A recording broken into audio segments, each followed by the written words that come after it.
ወንዶች እንድታቁሙ ፈልገው ነገር ወንድ ልጅ ነው ለሴት ልጅ ስሜት ዋና ቁልፉ በእጁ ያለው እሱ በጣም ከባዱ ፈተና ነው ሲወጣ ወድሻለሁ ካላላት ቀን ሙሉ ያብሰለሰለች ያንን ትውላለች ሰላም ጤና ይስጥልኝ እንዴት ናችሁ ውድ የመኒቲው ቤተሰቦች ሰላማችሁ በያላችሁበት የበዛ ይሁንልኝ ለመኒቲው ዛሬ አዲስ ከሆናችሁ ደግሞ ሰብስክራይብ አድርጋችሁ የደወል ምልክቷን በመጫን የመኒቲው ቤተሰቦችን እንድትቀላቀሉ ጋብዛችኋለሁ ዛሬ የምናየው እንግዲህ የትዳር ፈተና ወይም ደግሞ የትዳር ቻሌንጅ ምንድነው የሚለውን ስናይ በጣም ብዙ ምክንያቶች አሉ ትዳር ውስጥ ፈተና እንዲነሳ ትዳር ውስጥ ችግር ትዳር ውስጥ ቻሌንጅ እንዲነሳ የሚያደርጉ ትዳርን የሚያከብዱ ብዙ ምክንያቶች አሉ ለነዚህ መፍትያቸው ምንድነው የሚለውን ነገር እነዚህ ነገሮች ሁሉ ያሉ እንዴት ትዳሩን ማስኬት እንችላለን እንዴት የሚለውን ደግሞ እናያለን አሁን በአንደኛ ደረጃ ፍቅር ማጣት በአብዛኛው ያበሻ ወንድ ፍቅር አይገልጽም ትዳር ውስጥ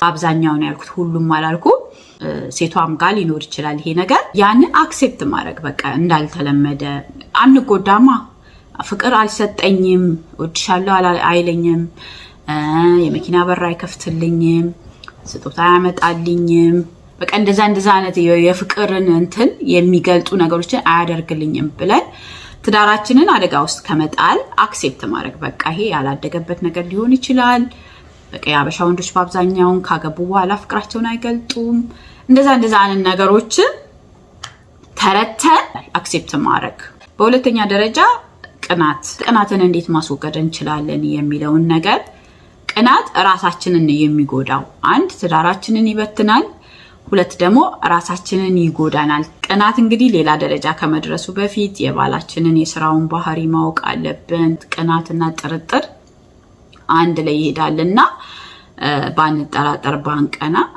ከዛ በተቃራኒ ብናምን የተሻለ ነው ብዬ አስባለሁ በሶስተኛ ደረጃ ደግሞ ምቀኝነት ሁሉም አንደኞች ናቸው ለመዘርዘር እንዲመቸኝ ብቻ ነው እዚህ ጋር ያስቀመጥኩት ምቀኝነት ደግሞ የሚለው በሶስተኛ ደረጃ ምቀኝነት የሚለውን እንደራሳችን ማሰብ ከምንመቀኝ ለትዳር ጓደኛችን የምቀኝነትና ሐሳብ ከምናስብ ለቤተሰቦቹ ሲያደርግ ተሳስበን ለቤተሰቦቹ ተሳስበን ካደረገን እርስ በርስ ምቀኛ አንሆንም እንደራሳችን ቤተሰብ አስበን እንደራሳችን ችግር አስበን ምቀኝነትን ከኛ ስናስወግድ ከዛ ትዳራችን ሰላም እንዲሆን በአራተኛ ደረጃ ገንዘብ ብዙ በቪዲዮዎቼ ስለ ገንዘብ 1-2-3 ቪዲዮ ሰርቻለሁ ገንዘብ የሚለው ምንድነው እኔ ውጭ ስለምኖር ገንዘብ በጣም አንደኛው የትዳር ቻሌንጅ ወይም ደግሞ የትዳር ፈተና ነው ገንዘብ እኔ የምለው ሁሌም ገንዘብ ላይ በተለይ ውጭ ያላችሁ ባለትዳሮች የምመክራችሁ ነገር ምንድነው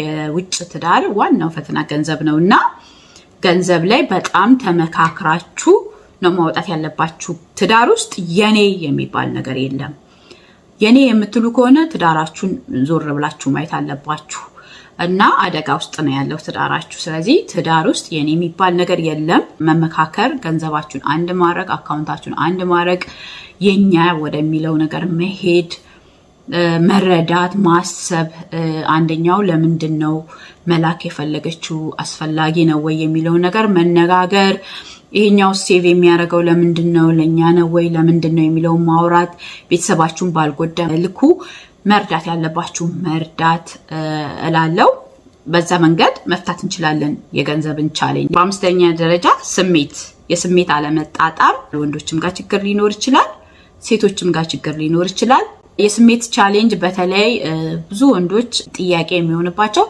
ባለቤቴ እንቢ ነው የምትለው ባለቤቴ አትፈልግም በተለይ ከወለደች በኋላ እርጉዝ ከሆነች በኋላ ምናምን የሚባል ነገር አለ ወንዶችም ደግሞ ጭንቀት ሲኖርባቸው ስራ ሲበዛባቸው የጤና ችግር ሊሆን ይችላል በተለያየ ነገር ወንዶችም ላይ ሴቶችም ላይ ችግር ሊፈጠር ይችላል ሴቷ በዋናነት ባሏ ፍቅር የማይሰጣት ከሆነ ባሏ የማያከብራት ከሆነ ባሏ ሪስፔክት የማያደርጋት ከሆነ ስሜቷ በጣም እየጠፋ ነው ለባሏ የሚሄደው በነገራችን ላይ ወንዶች እንድታቁሙ ፈልገው ነገር ወንድ ልጅ ነው ለሴት ልጅ ስሜት ዋና ቁልፉ በእጁ ያለው አንተ ሚስትህን ከተንከባከብካት ካከበርካት ከወደድካት ፍቅር ከሰጣት ካገዝካት ሴት ልጅ ምንዋንም ትሰጣለች እና በተለይ ስሜቷ የሴት ልጅ የሚቆለፈው እዛ ጋር ነው ሁለት ደግሞ በእርግዝና ምክንያት የተወሰነ እንትን ሊል ይችላል። ስለዚህ ስሜት ላይ ምንድነው መነጋገር፣ መተሳሰብ፣ መተጋገዝ ካለብን መተጋገዝ፣ ስሜቷን ማዳመጥ፣ ችግሯን ማወቅ፣ አንዳንድ ችግር ካለ ችግሯን መረዳት፣ ከምን የተነሳ ነው ያ ስሜቷ የጠፋው የሚለውን ነገር መነጋገር መቻል። ኮምፕሌን ማድረግ ብቻ ሳይሆን ምንድነው ሪዝኑ ምንድነው የሚለውን ነገር እንደ ጠያቂ ሳይሆን በፍቅር በመጠያየቅና በመነጋገር የሴት ልጅ ስሜት ሊስተካከል ይችላል። የወንድ ልጅ ስሜትም በነገራችን ላይ ሁለቱንም መታገስ ያስፈልጋል። ሴቷ በሆርሞን የተነሳ ሊሆን ይችላል፣ በጭንቀት ሊሆን ይችላል፣ ፍቅር ከማጣት ሊሆን ይችላል የምታጣው። ወንዱ ደግሞ እሱም ከጭንቀት ሊሆን ይችላል፣ ስራው አድካሚ ከሆነ ከዛ ሊሆን ይችላል፣ ወይም ደግሞ የተለያዩ ሪዝኖች ሊኖሩ ይችላል፣ የጤናም ችግሮች ሊኖሩ ይችላሉ የሰው ልጅ ስሜት እንዲቀንስ የወንድም ስሜት እንዲቀንስ የሚያደርግ። ስለዚህ በጣም የከበደ ከሆነ ሁለቱም ሐኪምን ማማከር አለባቸው፣ ምግባቸውን ማየት አለባቸው። እነዚህ ነገሮች ማድረግና መታገስ አለባቸው። በስድስተኛ ደረጃ ያስኩት ጠባቂነት የሚለው ደግሞ ጠባቂነት ትዳር ውስጥ ችግር ይፈጥራል። ምክንያቱም በጣም እንጠብቅ ከሆነ ባላችን አውቆ እንዲያደርግልን የምንፈልገው ነገር ካለ ወይም ደግሞ ከባላችን ብዙ ወይም ከሚስታችን የምንጠብቅ ከሆነ ያ ነገር ካልሆነ እንጎዳለን፣ ችግር ይፈጠራል። ይሄን ነገር ለምን አላረገም፣ ይሄን ነገር አውቆ ለምን አላረገም በማለት ራሳችንን ልንጎዳው እንችላለን። ጠባቂዎች በሚለው ላይ ብዙ ነገር ነው ጠባቂ አይደለ? በተቻለ መጠን ሴት ልጅ ጠባቂ ባትሆን ደስ ይለኛል። በገንዘብ ደረጃ ራሱ ሁለቱም አመቻችተው ሁለቱም ቢሰሩ ጥሩ ነው። ጠባቂነት በጣም ይጎዳል። ምክንያቱም የሚሰራው ፓርት እሱ ብቻ ያመጣ ይመስለዋል ገንዘቡን። እሷ ቤት ባትቀመጥ እሱ እንደማይሰራ፣ እዛ ገንዘብ ላይ እኩል መብት እንዳላት ማወቅ አለበት። እንደዛ አይነት ስሜት የማይሰማው ከሆነ እሷም እኩል ወጥታ መስራት፣ እኩል ልጆቹን መጠበቅ አለባቸው፣ እኩል ልጆች ማሳደግ አለባቸው፣ እኩል ወጥታ መስራት አለባት። ግን እንደዛ ስል እሷ ሰርታ ለብቻ የራሷ ገንዘብ ለብቻ የሱ ገንዘብ ለብቻ ሳይሆን ሰርተው ሁለቱም እኩል ካስገቡ እኩል ይሆናሉ፣ እኩል ማዘዝ ይችላሉ ገንዘቡም ላይ፣ ልጆቹንም እኩል ያሳድጋሉ። ስለዚህ ጠባቂ መሆን የለባትም፣ ከጠባቂነት መውጣት አለባት። በዚህ መልኩ ፍቅርም ሊሆን ይችላል። ጠባቂ መሆን የለባትም። ሲወጣ ወድሻለሁ ካላላት ቀን ሙሉ ያብሰለሰለች ያንን ትውላለች። ሁሌ ከሱ ፍቅርን የምትጠብቅ ከሆነ ወድሻለሁ ባላት ቁጥር ደስ የሚላት፣ ወድሻለሁ ካላላት የምትሰበር ወይም ደግሞ እሱ ስጦታ ሲያመጣ ደስ ብሏት ስጦታ ሳያመጣ የምትሰበር መሆን የለባትም። ጠባቂነት ይጎዳል በጣም። ስለዚህ ከጠባቂነት መውጣት። ሌላው ደግሞ የስብዕና ችግር ትዳር ውስጥ ተግዳሮት ሊሆን ይችላል። የስብዕና ችግር የሚባለው ነገር ደግሞ የማይለወጥ ባህሪ፣ ሁሌም ተመካክራችሁም ተነጋግራችሁም የማይለወጥ ባህሪ ከሆነ የማይጎዳችሁ ግን ከሆነ አስተዳደጉን መረዳት፣ የማይለወጣውን ባህሪ መረዳት፣ ሲናደድ ያለውን ነገር መረዳት፣ ወይም ደግሞ ስትናደድ የሆነ ነገር ላይ ካዘነ አንድ ሰው ሙድ ላይ ሲሆን ምናምን እንደዛ የማይለወጡ የስብዕና ነገሮችን አክሰፕት ማድረግ መቀበል ነው መድኃኒቱ። ለዛ መድኃኒት መቀበል ነው። ካለበለዛ ሁሌም ችግር እንደተፈጠረ ወይም ደግሞ ትዳራችን ችግር ውስጥ ሊወድቅ ይችላል። ስለዚህ አንዳንድ የተፈጥሮ ጉዳዮች የማይለወጡትን ባህሪያት መቀበል ነው ያለብን። ይሄ የኬሌ ባህሪ ነው ብለን ከማይለወጥ ነገር ጋር መታገል የለብንም። የማይለወጥ ባህሪን የግድ ካልተለወጠ ብለን ስንታገል ትዳራችን ሌላ አደጋ ውስጥ ሊሆን ይችላል። ጨቅጫቆች እንሆናለን። መቀበል አለብን። ስምንተኛው ጭቅጭቆች ወይም ደግሞ አለመግባባቶች። ሁሌም የምንጨቃጨቅ ከሆነ ለልጆች ፈተና ነው፣ ለራሳችን ፈተና ነው። በዘጠነኛ ደረጃ ቤተሰብ። አንዳንድ ቤተሰብ ቻሌንጅ ሊሆን ይችላል ትዳር ውስጥ። በተለይ እናት እህት በጣም ቀረቤታ አላቸው ከወንድማቸውና እናት ከልጇ ጋር። ስለዚህ አንቺ ስትመጪ ያንን ሁሉ ፍቅር ስለምትከለኪያቸው ያንን ፍቅር እነሱም ለማግኘት አንቺም ደግሞ ፍቅርሽን ወደ አንቺ ለማድረግ ስትይ ትታገላላችሁ። የባል ቤተሰብ ከሆነ ወይም ደግሞ የሚስት ቤተሰብ ከሆነ ይሄ ነገር ስለቀረባቸው ሊጠሉኝ ይችላሉ የሚለውን ነገር አክሰፕት ማድረግ፣ በተቻለ መጠን መልካም ለመሆን ማሰብ፣ ከባልም ከሚስትም ቤተሰብ ጋር ባውንደሪ ቢኖር ጥሩ ነው ላለው። በአስረኛ ደረጃ አለመተሳሰብ፣ አለመከባበር፣ አለመደጋገፍ ፈተና ሊሆን ይችላል። የማያከብረኝ ከሆነ የማላከብረው ከሆነ የማያስብልኝ ከሆነ የማላስብለት ከሆነ ጉዳይ አይደለም የሚል አንዳንድ ሰው ችግሩም ያልሆነ ሰው ሊኖር ይችላል። በላች፣ ጠጣች፣ ተኛች አልተኛች፣ ቁጭ ሰራች አልሰራች፣ ላከች አላከች፣ ረዳች አልረዳች ጉዳዩም ያልሆነ ሰው አለ። ስለዚህ የማያሳስበው ከሆነ አለመተሳሰብ፣ አለመረዳዳት ከባድ ነው። ይሄ ራሱ ቻሌንጅ ወይም ነው ፈተና ነው። ትዳሩ እንዳይቀጥል አንዱ ፈተና ነው። 11ኛና የመጨረሻው ቻሌንጅ ምንድነው? ለትዳር ጓደኛ ታማኝ አለመሆን። ለትዳር ጓደኛ ታማኝ አለመሆን ከባዱ ቻሌንጅ ነው ከሁሉም። አሁን እነዚህ 10ዎቹን መፍትሄዎቻቸውን በተናገርኩኝ አይደለ? ወይም ደግሞ እናንተም የምትጨምሯቸው ሌላ ችግሮች ሊኖሩ ይችላሉ፣ የምትጨምሯቸው መፍትሄዎችም ሊኖሩ ይችላሉ።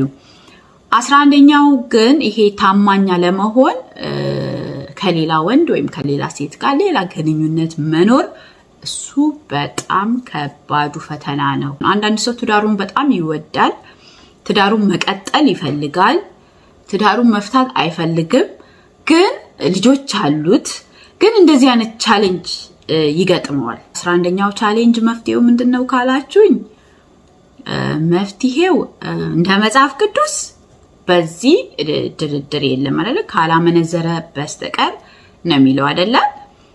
ከባድ ነው። ግን አንዳንድ ሰዎች ይቅርታ ሲጠይቅ የሚቀበሉ እምነቱን አጉድሏል ያ ሰው፣ ግን ለልጆቻቸው ሲሉ ወይም ደግሞ ትዳር ቤተሰብ ሲፈርስ የሚመጣውን ያው ትዳር እንግዲህ ሁለት ሰው ብቻ አይደለም፣ ብዙ ኃላፊነት፣ ትልቅ መርከብ ነው። ብዙ ጊዜ እንደማወራው ትዳር እንግዲህ ትልቅ መርከብ ነው አይደለ? ትልቁ መርከብ ነው ገደል የሚገባው አብሮ ትዳር ሲፈርስ። ስለዚህ አንዳንድ ሰዎች ትልቁ መርከብ ልጆች፣ የልጆች ፊውቸር፣ ቤተሰብ፣ እምነት፣ የተለያዩ ነገሮች የአንዳንዳቸው ህይወት አብሮ ገደል ከሚገቡ ብለው ሊችሉ ይችላሉ። እዚህም ፓርት ላይ ግን ይሄ በጣም ከባዱ ቻሌንጅ ነው። ይሄንን ቻሌንጅ አንዳንድ ሰዎች በይቅርታ አልፈው ችለው እያወቁ እንዳላወቁ ሆነው ትዳሩን የሚያስቀጥሉ አሉ። ግን ለ11ኛውን እግዚአብሔርም ይደግፋል መፋታት እንደምትችሉ በ11ኛው ምክንያት። ትዳር በጣም ከባድ ነው የሚያስብሉት እነዚህ ነገሮች ናቸው። እነዚህን ነገሮች በተቻለ መጠን ካስተካከልን ትዳራችን መቀጠል ይችላል። ትዳር ውስጥ በረከት አለ። ትዳር ውስጥ ጥሩ ልጆች ያድጉበታል። እግዚአብሔር ደግሞ ጸጋውን እንዲሰጠን፣ ትዕግስቱን እንዲሰጠን፣ መቻሉን እንዲሰጠን በየእምነታችን ብንበረታ ጥሩ ነው ብዬ አስባለሁ። የኔ ሐሳብ ይሄ ነው። የእናንተን ሐሳብ ደግሞ ኮመንታችሁ ላይ ገለጡልኝ። ለመኒ ቲዩብ ዛሬ አዲስ ከሆናችሁ ሰብስክራይብ አድርጋችሁ የመኒ ቲዩብ ቤተሰቦችን እንድትቀላቀሉ ጋብዛችኋለሁ። እንዲሁም የደወል ምልክቷን በመጫን በቀጣይ የምለቃቸው ቪዲዮዎች እንዲደርሳችሁ እንድታደርጉ እጋብዛችኋለሁ። ይህን ቪዲዮ ስጨርሱ ደግሞ ላይክ ማድረግን እንዳትረሱ። እንዲሰራላችሁ የምትፈልጉት ሐሳብ ካለ በሜሴንጀር መኒ ቲዩብ ብላችሁ በቮይስም ሆነ በጽሁፍ ብታስቀምጡልኝ እሰራላችኋለሁ። እግዚአብሔር ፈቅዶ በሌላ ተመሳሳይና አስተማሪ ቪዲዮ እስክንገናኝ ድረስ እግዚአብሔር አምላክ ሀገራችንን ኢትዮጵያን ሰላም ያርግልን። ትዳራችሁን፣ ልጆቻችሁን ይባርክላችሁ። ስለተከታተላችሁኝ እጅግ በጣም አድርጌ አመሰግናለሁ። ተባረኩልኝ።